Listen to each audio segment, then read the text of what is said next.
Napoleon ہل ایک writer ہے۔ وہ اپنی کتاب تھنک اینڈ گرو ریچ میں کہتے ہیں کہ ایک شخص نے سونے کی کان میں کھدائی شروع کی اور وہ کافی عرصے تک یہ کام کرتا رہا۔ اس کا سارا پیسہ اس کام میں استعمال ہو گیا۔ ایک دن تنگ آ کر اس نے سارا کام چھوڑ دیا اور سارا سامان اونے پونے بیچ دیا۔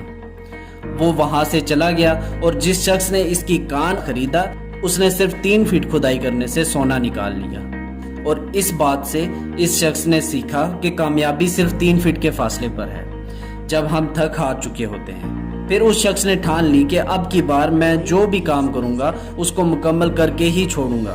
پھر اس نے انشورنس کا کاروبار میں اپنا قدم رکھا اور اس نے اس کام میں بہت محنت کی۔ جب بھی ناکامی آتی تو وہ یہی سوچتا کہ کامیابی صرف 3 فٹ کے فاصلے پر ہے۔ اس نے انشورنس کے کاروبار میں ملینز آف ڈالر کمائے، جو کہ شاید سونے کی کان سے بھی نہ کما سکتا۔ اس لیے غلطیاں کرنے سے نہ ڈریں۔ ہم ایڈیسن کا نام تو جانتے ہیں کہ اس نے بلب بنایا، لیکن کیا ہمیں یہ معلوم ہے کہ اس نے بلب بنانے کے لیے کتنی کوششیں کی؟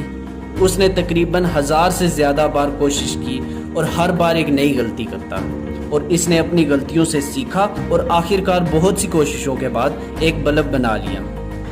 تیمور لنگ ایک بادشاہ تھا جو کہ ایک جنگ میں ہار کر شدید زخمی ہو کر ایک غار میں آ کر بیٹھ گیا۔ اس کی نظر ایک چونٹی پر پڑی جو کہ بار بار ایک دیوار پر چڑھتی اور بار بار گر جاتی۔ یہ عمل دیکھتا رہا اور اس کے ذہن میں ایک خیال آیا کہ یہ چونٹی بار بار اٹھ سکتی ہے تو میں تو ایک انسان ہوں، میں کیوں نہ ہمت باندھوں اور اپنی ہاری ہوئی فوج کو دوبارہ میدان میں لڑنے کے لیے آمادہ کروں۔ اور اس نے اپنی ہمت باندھی اور اپنی شکست خوردہ فوج کو جیت کی طرف مائل کیا، اور اس نے وہ جنگ جیت لی۔